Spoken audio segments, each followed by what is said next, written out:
¿Alguna vez te has preguntado por qué tantas personas, incluso aquellas que parecen sanas, no llegan a vivir más allá de los 82 años? Hoy quiero que pienses en esto con total honestidad. ¿Estás viviendo cada día como si tu vida realmente importara o simplemente estás dejando que el tiempo pase? Hay una cifra que cuando la conocí me sacudió por dentro.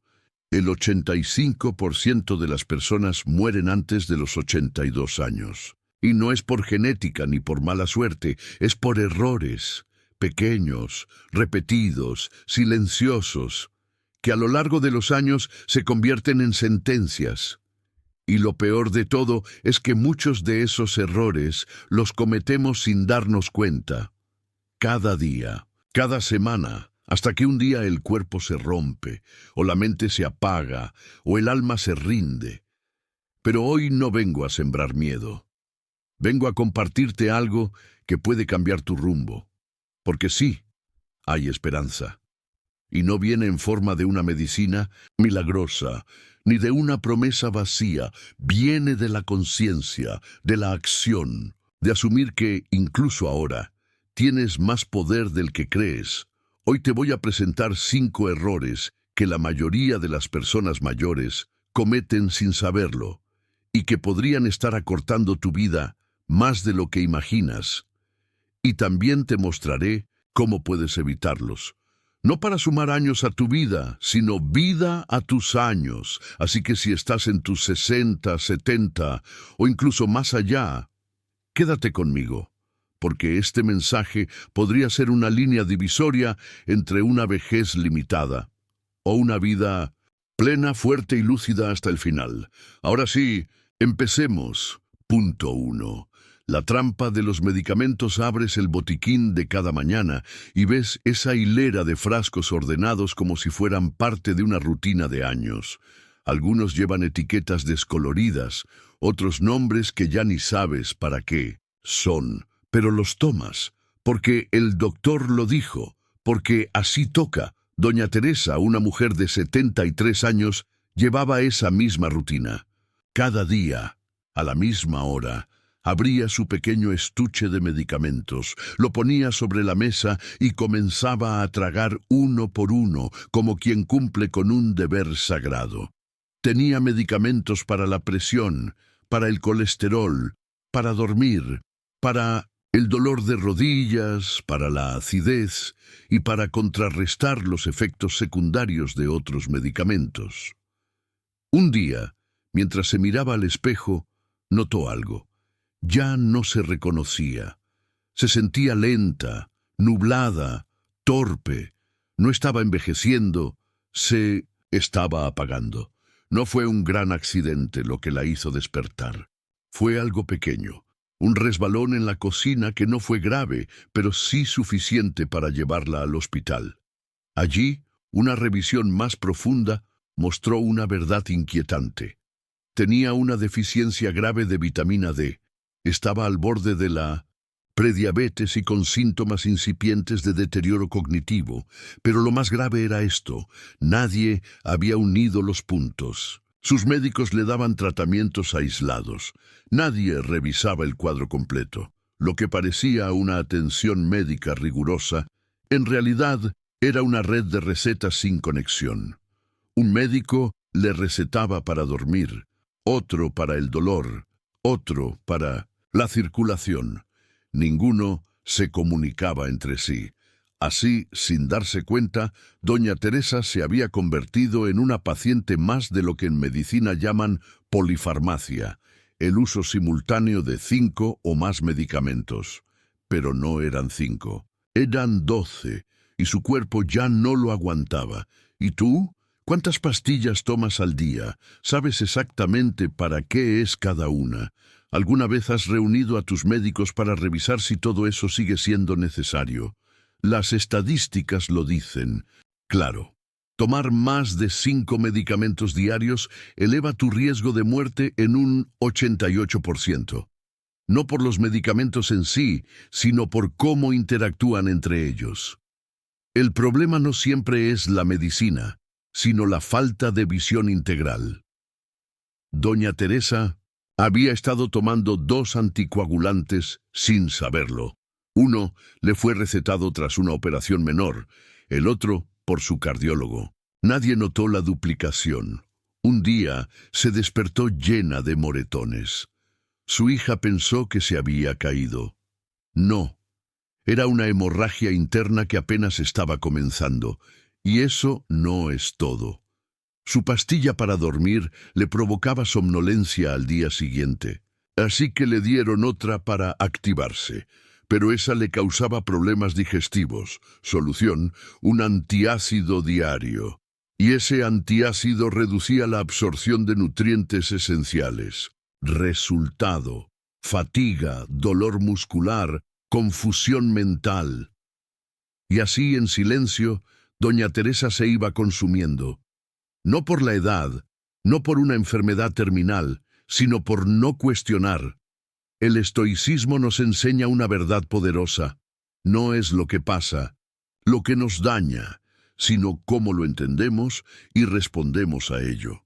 Epicteto lo dijo claramente: no son los hechos los que nos perturban, sino las interpretaciones que hacemos de ellos. Y podríamos adaptarlo a esto: no es el medicamento lo que te mata, es no saber por qué lo tomas. Doña Teresa no se rebeló contra sus médicos, no desconfió, solo despertó. Decidió tomar el control de su salud. Empezó por hacer una auditoría personal, anotó cada medicamento que consumía. No solo los recetados, también los suplementos, los naturales y hasta los que tomaba por costumbre. Pidió una cita con su farmacéutico. Luego organizó una reunión con sus doctores. Les pidió una cosa: coherencia. Esto me ayuda o me está empeorando otra cosa. Este nuevo medicamento reemplaza uno viejo o lo suma. Hay una alternativa no farmacológica para lo que me están dando. Las respuestas no fueron inmediatas, pero lo que surgió fue revelador. Muchos de los síntomas que se estaban tratando no eran enfermedades, eran efectos secundarios de otros medicamentos. Su dolor de articulaciones no era artritis, era un efecto de su estatina para el colesterol. El insomnio no era ansiedad, era que su pastilla para la presión se la tomaba en la noche, y eso alteraba su ritmo circadiano. Doña Teresa redujo su lista de medicamentos de 12 a 5, bajo supervisión, sin apuros. En 3 meses recuperó la claridad mental. En 6 volvió a caminar con energía. En 1 año volvió a tocar piano, algo que había dejado por falta de ganas. No fue magia, fue conciencia. Ahora ella repite siempre: cada medicina debe ganarse su lugar. No se trata de cuántas tomas, sino de por qué. ¿Y tú? ¿Has hecho tu auditoría? ¿Tienes el hábito de preguntar antes de aceptar una receta? ¿Has tenido la valentía de decir: espera, necesito entender esto primero? Una pastilla no es una solución si esconde un problema más profundo. No estamos en contra de la medicina. Estamos a favor de tomar decisiones con claridad y responsabilidad. Por eso, aquí te propongo un ejercicio práctico. Esta semana, haz tu lista completa de medicamentos. Reúne todos, léelos, investiga, anota cuándo los tomas, qué efectos has sentido, qué dudas tienes. Luego pide una revisión con tu médico o farmacéutico. Lleva tus preguntas. No te conformes con "es normal", porque nada es más normal que sentirse bien. Doña Teresa descubrió que su salud no estaba en las manos de otros, sino en su capacidad de observar, cuestionar y actuar con firmeza. El cuerpo envejece, sí, pero la mente lúcida, despierta y vigilante, puede devolverle años a la vida. Recuerda, un botiquín lleno no es sinónimo de bienestar. A veces es solo el reflejo de una vida vivida sin pausa, pero también sin preguntas. Haz la pausa. Haz las preguntas, porque lo que no cuestionas se convierte en lo que te controla. Punto 2. El veneno invisible del despensa a simple vista. Parecía una cocina como cualquier otra. Estantes limpios, frascos bien ordenados, etiquetas que prometían salud, light, sin azúcar, bajo en grasa, una despensa que parecía amiga, pero que en realidad estaba envenenando a Doña Teresa, porque no todo lo que se presenta como saludable lo es. Y no todo lo que entra por la boca alimenta. A veces, lo que parece inofensivo es lo que más daño hace, especialmente cuando no lo cuestionamos. Doña Teresa creía que comía bien. Su desayuno incluía cereal integral, yogur sin grasa y una bebida natural sin azúcar, pero no se sentía bien. Tenía digestiones pesadas, hinchazón, somnolencia después de comer y un cansancio que no correspondía a su estilo de vida. Su hija, nutricionista, un día decidió hacer algo sencillo, leer etiquetas con ella, y lo que encontraron fue alarmante. Ese cereal integral tenía 22 gramos de azúcar por porción, más que una dona. El yogur sin grasa tenía espesantes artificiales y jarabe de maíz. La bebida sin azúcar estaba cargada con aspartame. No era glotonería, era desinformación. Y no es que doña Teresa fuera ingenua. Es que nadie le había enseñado a desconfiar del marketing disfrazado de salud. Nos pasa a todos. Nos han convencido de que lo light es mejor, de que lo sin azúcar es sano, de que lo que dice natural nos protege. Pero la industria alimentaria conoce nuestros puntos débiles y no duda en usarlos. La cocina, ese espacio que debería ser sagrado, puede volverse un campo minado, porque muchos adultos mayores siguen comiendo lo mismo que hace años, sin saber que los ingredientes han cambiado. Hoy, casi todo está procesado, edulcorado, manipulado, y el cuerpo, ya más sensible con la edad, no puede lidiar con esa carga. El resultado, inflamación crónica, desregulación hormonal, problemas renales, caída de energía y una mente que se va nublando sin que sepamos por qué. Pero hay algo aún más silencioso. Doña Teresa no tenía sed. Apenas tomaba agua. Su cuerpo confundía sed con hambre y así comía más de lo necesario, sin hidratarse. Los adultos mayores pierden sensibilidad a la sed. Y eso puede ser fatal. La deshidratación no solo afecta los riñones, aumenta el riesgo de caídas, confusión mental, estreñimiento, presión arterial inestable. Todo eso puede empezar simplemente porque no bebemos suficiente agua. Doña Teresa tomaba 3 vasos de agua al día. Café, sí, un poco de vino también, pero agua casi nada. Y no lo hacía con mala intención, solo nadie se lo había explicado. Cuando entendió el daño acumulado, decidió hacer un cambio radical, pero no lo hizo sola. Usó una regla sencilla que su hija le enseñó. La regla del 5-5-5, 5 ingredientes o menos en cada alimento procesado. 5 vasos de agua antes de las 5 de la tarde. 5 colores distintos de frutas y verduras al día. No se trataba de contar calorías ni de vivir a dieta. Se trataba de volver a lo simple, a lo natural, a lo real. Doña Teresa empezó por revisar todo lo que tenía en su despensa, uno a uno. Lo que tenía más de 5 ingredientes artificiales lo eliminó. Se sorprendió. El 80% de sus productos se fueron a la basura. Luego colocó una jarra de agua visible en la cocina con marcas de horarios. Un vaso al despertar, uno antes del desayuno, otro antes de comer.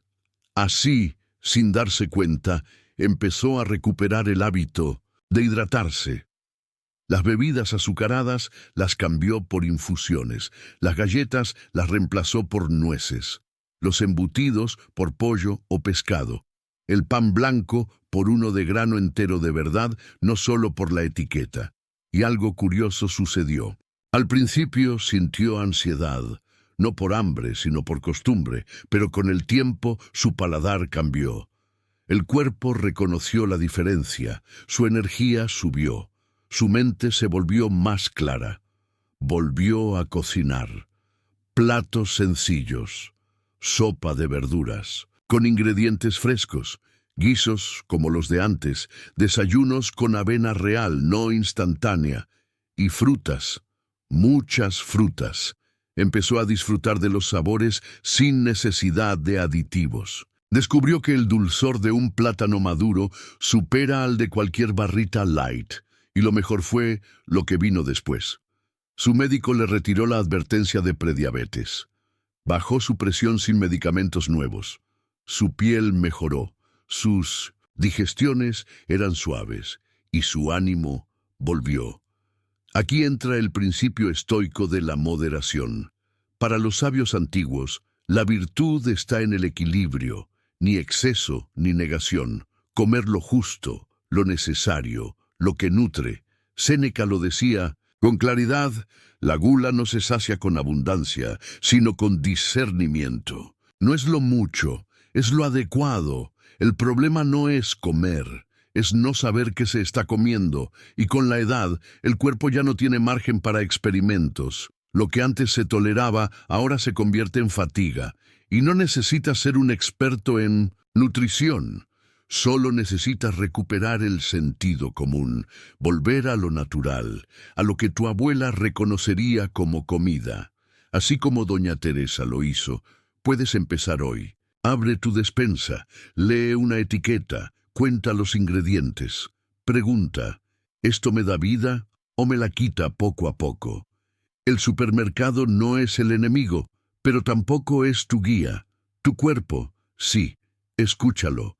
Si después de comer te sientes sin energía, inflamado, con sueño, eso es una señal. No lo ignores. La comida puede ser medicina o veneno. La diferencia está en tu elección. Doña Teresa no se privó, se liberó. Y en ese acto de elegir mejor, ganó años. Y no solo años de vida, sino vida en sus años. Porque comer no es solo nutrir el cuerpo. Es cuidar la mente, el ánimo, la claridad. Y cuando tu alimentación es consciente, te vuelves más fuerte. No solo físicamente, también emocionalmente. Porque cada decisión pequeña refuerza tu sentido de dignidad. Hazte esta pregunta: ¿qué estoy comiendo todos los días que me está robando energía sin que me dé cuenta? Y otra más: ¿cómo puedo simplificar mi cocina, mi despensa, mis hábitos? Recuerda, el veneno no siempre viene con calavera. A veces viene con etiqueta verde y frases atractivas. Pero tú no estás aquí para ser engañado. Estás aquí para vivir con claridad. Como doña Teresa, puedes transformar tu salud comenzando por el corazón de tu hogar, tu cocina. Hazlo, y tu cuerpo te lo agradecerá cada día. Punto 3. La espiral de la inmovilidad. Todo empezó con una frase que parecía sensata: voy a tener más cuidado. Lo dijo Teresa luego de un pequeño resbalón en la cocina. No fue una caída grave, ni siquiera se golpeó fuerte, pero ese susto la llevó a una conclusión peligrosa: moverse menos es más seguro. Esa decisión marcó el inicio de una espiral silenciosa. Dejó de usar las escaleras y se quedó solo en la planta baja. Ya no salió a caminar como antes, por precaución. Evitaba moverse rápido. Dejaba que otros le trajeran las cosas. Pensaba que estaba previniendo, sin saber que estaba renunciando. La espiral de la inmovilidad no comienza con un accidente. Comienza con miedo. Y con una decisión que parece sabia, pero es profundamente dañina: evitar el movimiento por seguridad. Lo que Teresa no sabía es que cada día sin moverse era un día de pérdida, de músculo, de equilibrio, de confianza. Lo que antes hacía sin pensar, ahora le costaba. Levantarse del sofá era un esfuerzo. Caminar más de 10 minutos, un reto. Subir un escalón, un miedo. Y no fue de un día para otro. Fue gradual, como la humedad en una pared. Cuando quiso darse cuenta, ya no era la misma. Aquí es donde el cuerpo y la mente entran en alianza. Si tú le das menos a tu cuerpo, él te da menos a ti. Si no lo desafías, se apaga. Porque el cuerpo humano, incluso en la vejez, está diseñado para moverse. El problema es que con el tiempo aprendemos a tenerle miedo a la vida, a los accidentes, a los tropiezos. Pero ese miedo mal gestionado se convierte en encierro. Los estudios lo confirman. Los adultos mayores que reducen su actividad física por miedo a caerse tienen 3 veces más probabilidades de sufrir una caída real en menos de un año. Lo paradójico, el miedo a caer te hace más propenso a caer, porque debilita tus músculos, porque atrofia tu equilibrio, porque tu mente se convence de que eres frágil. Teresa tenía 72 años cuando dejó de usar su caminadora. Tenía 74 cuando necesitó ayuda para levantarse del inodoro. Tenía 75 cuando dejó de salir sola. Y no porque el cuerpo se lo impidiera, sino porque su miedo la había convencido de que ya no debía intentarlo. Pero todo cambió el día que no pudo alzar a su nieto. No era un niño grande, tenía 3 años. Ella lo miró con amor y con impotencia. No pudo sostenerlo. En sus ojos vio la mirada de su madre. ¿Estás bien, mamá? Y ahí, como una descarga, entendió. No era el cuerpo lo que se apagaba. Era su decisión diaria de no usarlo. El filósofo Epicteto decía, «Ningún hombre es libre si no es dueño de sí mismo». Teresa comprendió que había cedido el control, que el miedo le había robado una parte vital, su autonomía. Esa noche no durmió. Lloró, pero también decidió. No iba a resignarse, no iba a seguir apagándose, iba a recuperar su fuerza, aunque le tomara tiempo, aunque doliera. Su hija le habló de un programa sencillo, El poder de 3. 3 ejercicios de equilibrio al cepillarse los dientes. 3 ejercicios de fuerza durante los comerciales de televisión. 3 estiramientos suaves antes de dormir. Empezó con lo básico. Levantarse y sentarse de una silla sin usar las manos, 5 veces. Luego, estar de pie sobre una pierna, apoyada en el lavamanos. Más tarde, tocarse los pies suavemente. Y así, cada día, sin prisas. La primera semana fue dura, todo dolía. Incluso mantenerse en pie le parecía desafiante. Pero algo en su interior se encendió, porque no era solo el cuerpo el que volvía a activarse. Era su espíritu. La segunda semana logró levantarse sin apoyo. La cuarta semana ya podía caminar 20 minutos seguidos. La octava empezó a subir escaleras, de a poco. Y para la semana 12, bailó con su nieto en su cumpleaños. Lo que cambió no fue solo su cuerpo, fue su forma de ver el movimiento. Ya no lo hacía por obligación, lo hacía por gratitud. Porque entendió que moverse es una forma de honrar la vida. Teresa descubrió que no hay edad para ganar fuerza, que incluso a los 80 los músculos responden, que el cuerpo, mientras esté vivo, quiere avanzar. Su fisioterapeuta se lo dijo con claridad. El sedentarismo es una forma lenta de rendirse. Y ella ya no quería rendirse. Incorporó pequeñas acciones.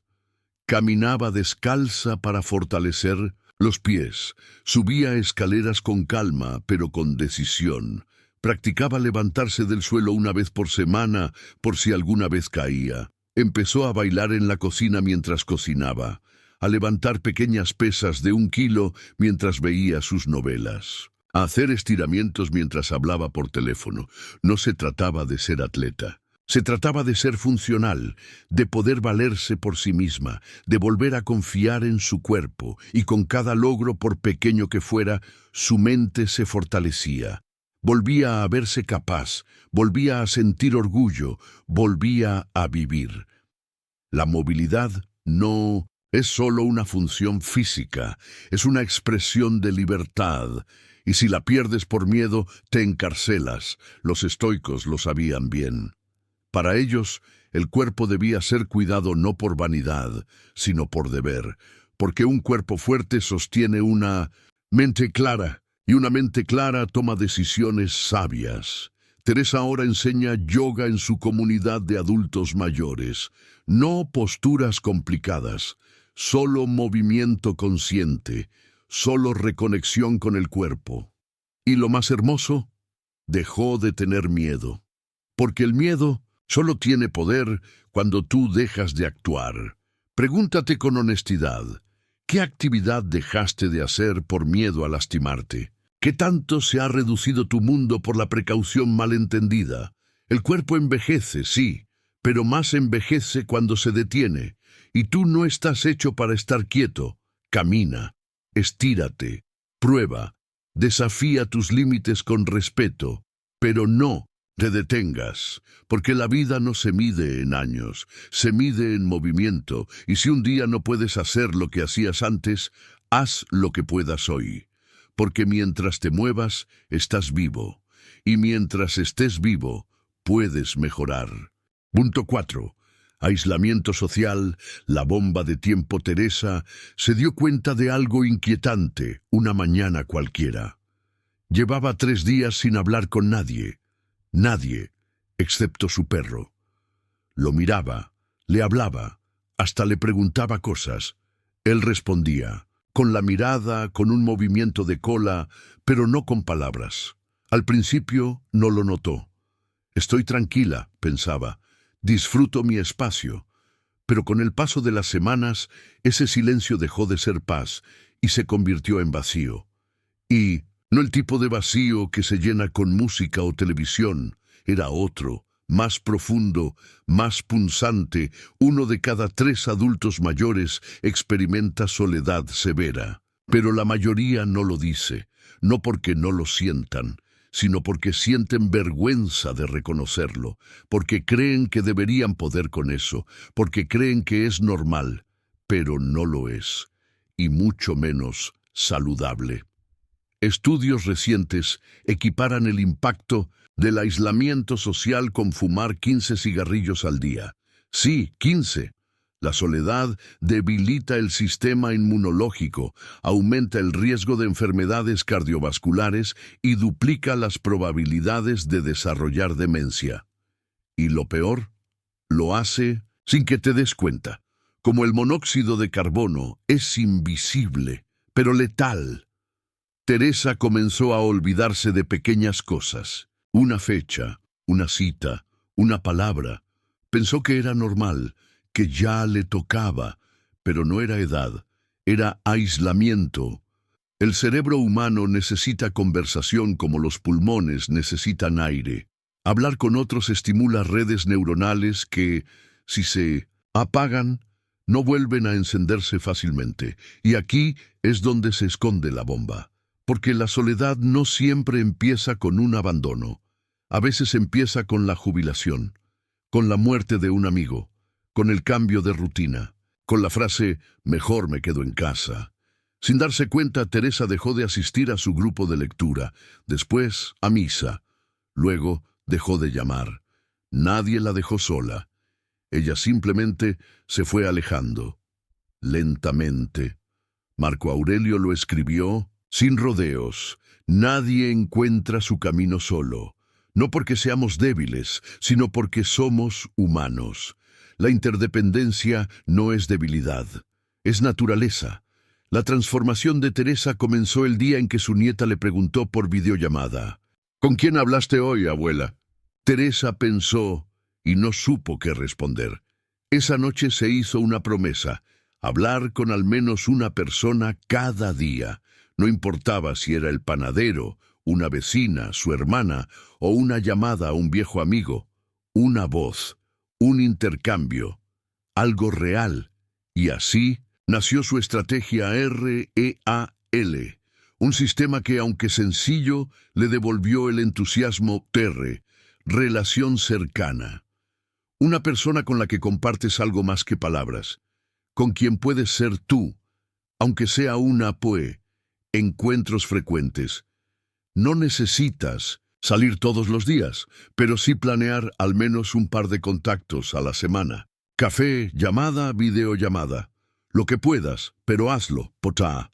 Actividad con propósito, inscribirse en un taller, un club de lectura, un grupo de caminata, hacer algo con otros, aunque no sea tu pasión, te vuelve a conectar. Lazos nuevos. No cierres la puerta a nuevas amistades por pensar que ya es tarde. Hay otras personas tan solas como tú esperando una conversación. Teresa empezó con una vecina. Le dejó una nota en el buzón. ¿Te gustaría tomar café esta semana? Al día siguiente, sonó su timbre. Era ella, con 2 tazas. No fue una charla profunda, fue una charla humana, y eso fue suficiente. Luego habló con su hija, le pidió ayuda para instalar videollamadas. Empezó a asistir a clases virtuales de cocina. Participó en un grupo de WhatsApp de lectura.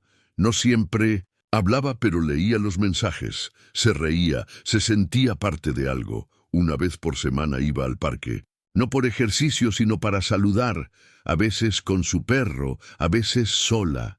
Siempre abierta a un gesto, una palabra, una sonrisa. Y algo increíble ocurrió. Su energía cambió.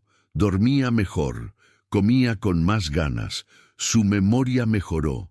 Su piel se veía más viva, porque la conexión emocional también es medicina, y de las más potentes. Cuando el alma se siente acompañada, el cuerpo responde, y la mente florece. Teresa creó un pequeño círculo de apoyo. 3 amigas con las que hablaba por teléfono, una vecina con la que se veía los viernes, y un grupo en línea que discutía películas. No era perfecto, pero era real. Y ese real era lo que necesitaba. Empezó a hablar más con sus nietos, a compartir anécdotas, a escuchar sus historias, a reír, y entendió que aún tenía mucho que decir, porque nadie deja de tener valor por envejecer. Solo necesitamos recordarlo. La soledad no se combate con ruido, se combate con presencia, con mirada, con palabras sinceras. Pregúntate con honestidad, ¿cuántos días pasan sin que tengas una conversación real? No un trámite, no una compra, una charla con sentido. Y si esa respuesta te inquieta, no la ignores. Es tu alma hablándote, pidiendo contacto. El aislamiento es una elección muchas veces inconsciente, pero también puede ser revertido con decisiones pequeñas. Llama hoy a alguien que no ves hace tiempo. Únete a una actividad por pequeña que sea. Saluda al vecino. Comienza una conversación en el supermercado. El mundo no se ha cerrado. Solo está esperando que des el primer paso. Y si crees que ya es tarde, recuerda, mientras puedas escuchar y hablar, puedes conectar. Marco Aurelio tenía razón. Nadie encuentra su camino solo. Pero también es cierto que nadie está realmente solo si decide buscar compañía. Lo que está en juego no es solo compañía. Es tu vitalidad, tu memoria, tu salud, y más que eso, es tu derecho a sentirte vivo. Punto 5. El mito de la memoria.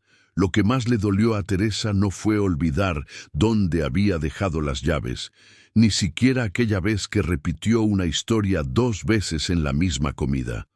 Fue cuando, frente a su nieta de 6 años, su mente se quedó en blanco y no recordó su nombre.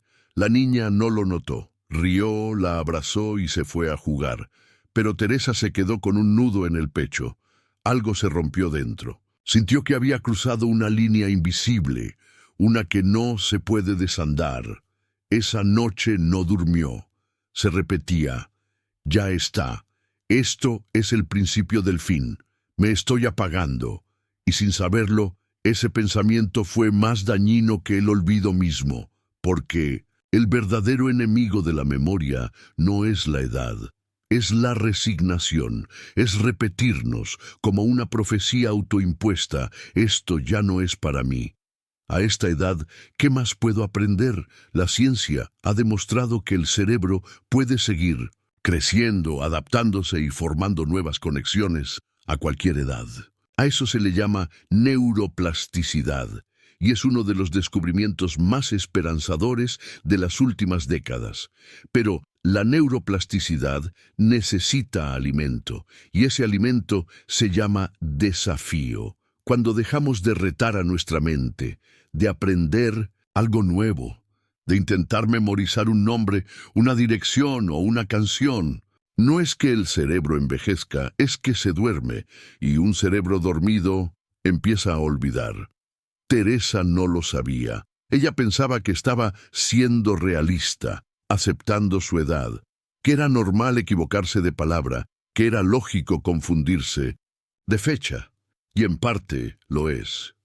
Pero lo que no es normal es renunciar al esfuerzo. El verdadero mito de la memoria es pensar que olvidar es inevitable, que la mente tiene fecha de vencimiento. Esa idea es la que mata poco a poco la agilidad mental. Marco Aurelio decía, no digas que no puedes, di que no lo has intentado. Y esa frase se convirtió en el motor de cambio de Teresa. Después de aquel olvido, decidió no quedarse quieta, no por miedo, sino por amor propio, por dignidad, por su nieta. Empezó con algo pequeño, un cuaderno. Allí anotaba todo lo que no quería olvidar, no por dependencia, sino por entrenamiento, porque escribir también activa la memoria. Luego se atrevió a más, descargó una aplicación de ejercicios mentales. Al principio se frustraba, se equivocaba, se comparaba con su yo de antes, pero poco a poco empezó a ganar velocidad, a recordar patrones, a resolver acertijos más rápido. Cada mañana hacía 15 minutos de gimnasia cerebral, como ella lo llamaba. Era su ritual, su acto de resistencia contra el olvido. Después sumó otro desafío, aprender algo nuevo. Eligió lo impensable, piano. No porque quisiera ser concertista, sino porque sabía que coordinar manos, vista y memoria era un antídoto natural contra el deterioro. Las primeras semanas fueron un caos, pero después se encontró tarareando melodías que no sabía, aunque sabía, y algo más cambió. Empezó a recordar con más nitidez momentos del pasado, detalles que creía perdidos, caras, calles, aromas, como si su mente, al sentirse valorada, decidiera abrir sus archivos con más generosidad. Fue entonces cuando entendió: su cerebro no se había apagado, solo estaba esperando una señal. Los neurólogos lo confirman. Los adultos mayores que aprenden idiomas, instrumentos o nuevas habilidades tienen un 40% menos riesgo de desarrollar enfermedades cognitivas.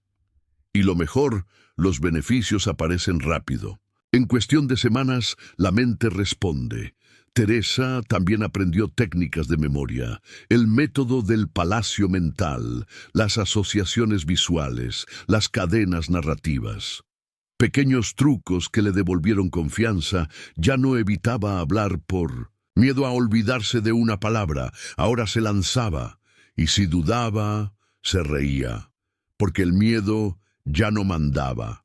Cada error era un estímulo, un aviso para seguir entrenando, y empezó a enseñar lo que aprendía, a sus amigas, a su nieta. Descubrió que explicar a otros es una de las formas más poderosas de fijar conocimientos, porque cuando compartes lo que sabes, tu mente lo ordena, y ese orden es claridad. Pero tal vez lo más importante no fue lo que recuperó, fue lo que descubrió, su propia capacidad de crear nuevas versiones de sí misma. Antes se definía por lo que había perdido. Ahora, por lo que aún podía construir. El estoicismo lo plantea con crudeza y esperanza. No podemos controlar el paso del tiempo, pero sí lo que hacemos con él. Teresa dejó de repetir «ya no puedo» y empezó a preguntarse «¿qué puedo intentar hoy?». Esa pregunta sola es una medicina, porque obliga a mirar hacia adelante. A veces su memoria aún le juega una mala pasada, pero ya no se asusta. Sabe que no es un abismo, es solo una curva en el camino.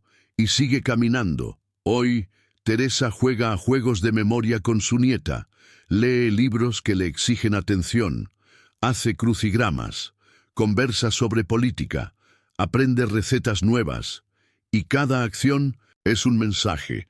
Mi mente aún está viva. La diferencia está en no rendirse, en no aceptar como destino lo que es solo descuido. Piensa por un momento, ¿cuándo fue la última vez que desafiaste tu mente? ¿Que aprendiste algo que no sabías? ¿Que intentaste memorizar algo nuevo? ¿Y si hace mucho? ¿Por qué? El cerebro es como un jardín. Si no lo riegas, si no lo cultivas, si no lo expones al sol del conocimiento, se marchita. Pero si lo cuidas, florece, incluso después de los 70, los 80 o más allá. La edad es solo un número. La plasticidad mental no entiende de arrugas, solo de estímulo. Si te has sentido más olvidadizo últimamente, no te asustes. Pero tampoco lo ignores. Empieza hoy. Aprende algo. Memoriza un poema. Haz un sudoku. Lee en voz alta. Escribe una carta. Mira un documental y comenta lo que aprendiste. Hazlo con curiosidad, con ternura, con disciplina. Porque cada vez que activas tu mente, le estás diciendo, todavía te necesito. Y ella responde, siempre responde. La transformación de Doña Teresa nos deja la mejor enseñanza. A los 72, Doña Teresa se sentía una sombra de sí misma. No por enfermedad grave ni por falta de recursos. Era algo más sutil, más profundo, un vacío que no se explicaba con diagnósticos, pero que se manifestaba en cada mirada perdida, en cada día que pasaba sin una ilusión. No había tragedia, pero sí una erosión lenta, de sus recuerdos, de sus ganas, de su identidad. La caída de su memoria fue solo el síntoma. Lo verdaderamente grave había comenzado mucho antes, cuando sin darse cuenta, Teresa empezó a apagarse por dentro.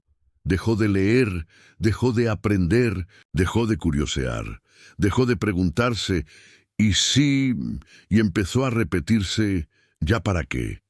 Vivía, sí, pero como si estuviera esperando el final en cámara lenta, hasta que un día, después de olvidar el nombre de su nieta, algo hizo. Clic. No fue el miedo a la enfermedad lo que la despertó. Fue la vergüenza de darse cuenta que estaba viva, pero no se estaba permitiendo vivir, y ahí comenzó la transformación. No fue radical, no fue rápida, pero fue verdadera. Doña Teresa comprendió una idea que cambió su destino. Si quiero una vida distinta, necesito empezar a pensar distinto. Se dio cuenta de que su problema no era la edad, ni la memoria, ni los años que habían pasado, sino el mensaje que se repetía a diario en silencio. Estoy en decadencia, así que lo primero que cambió fue eso, el diálogo interno. Reescribió su narrativa. Ya no decía estoy envejeciendo, decía estoy evolucionando, porque la vejez no es una pérdida, es una transición, es otra etapa, no menos valiosa, solo distinta. Teresa empezó a tratarse con más respeto, con más curiosidad, con más compasión. Cambió la televisión por libros, el miedo por acción, la queja por movimiento. Cada día elegía una pequeña batalla, memorizar una receta, caminar 10 minutos más, aprender una palabra en otro idioma, hablar con alguien nuevo.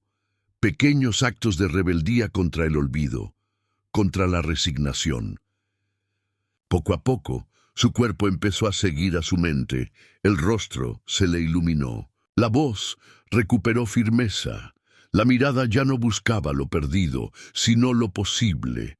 Empezó a enseñar lo que aprendía, y al hacerlo, descubrió su nuevo propósito, inspirar a otros adultos mayores a salir de esa inercia silenciosa, a dejar de vivir como si su historia ya estuviera escrita. Hoy, Doña Teresa da charlas en su centro de día. Coordina un pequeño club de lectura para mujeres mayores. Tiene un tablero en la cocina con su lista de aprendizajes del mes. Dice que eso le recuerda que su mente sigue activa, porque ella la sigue alimentando. Lo más sorprendente no es que recuerde mejor, es que vive mejor. Siente que ahora su edad tiene un sentido. No es el ocaso, es su nueva cima. Doña Teresa descubrió lo que muchos olvidan, que el envejecimiento no es sinónimo de deterioro, sino de evolución, cuando se lo vive con conciencia, con intención, con fuego interno. Y si tú estás leyendo esto y alguna vez sentiste que tu chispa se estaba apagando, piensa en ella, en su decisión, en su frase: no estoy envejeciendo, estoy evolucionando. La transformación comienza con una sola elección: dejar de prepararse para el final y empezar a prepararse para vivir. Déjame hacerte una última pregunta, una de esas que no se responden con palabras, sino con honestidad profunda, de esa que duele un poco, pero sana. ¿Realmente estás viviendo o solo estás sobreviviendo? Piénsalo. ¿Te levantas cada día con intención o simplemente porque ya es hora? ¿Sientes que estás construyendo algo o solo dejando que los días pasen? ¿Estás siendo protagonista de tu vejez o espectador de tu propio apagón? Porque la gran trampa no es la edad, es la resignación. Es esa idea silenciosa de que ya no vale la pena, de que esto es lo que hay y solo queda conformarse. Pero ¿y si no fuera así? ¿Y si aún estás a tiempo de cambiar la historia? Hoy no necesitas hacer grandes promesas ni transformaciones inmediatas. Solo necesitas hacer una cosa hoy, por pequeña que sea, que te acerque a la vida que mereces. Quizás sea caminar 10 minutos más, llamar a alguien con quien no hablas hace tiempo, aprender algo nuevo, beber más agua, preguntarte sinceramente qué quieres y darte el permiso de ir por ello. Tu mejor década no está detrás, está delante, esperando que la reclames con valentía. Y si este mensaje resonó contigo, si sentiste que de alguna forma esta historia también es la tuya, haz 3 cosas muy sencillas que pueden marcar una gran diferencia. Déjanos un like, compártelo con alguien que lo necesite y suscríbete para seguir construyendo juntos una vejez más consciente, digna y llena de propósito. Y para saber que llegaste hasta el final, que estás comprometido con tu propio renacer, te invito a dejar en los comentarios la frase: elijo vivir con conciencia. Porque sí, aún estás a tiempo, y lo que hagas a partir de hoy puede cambiarlo todo.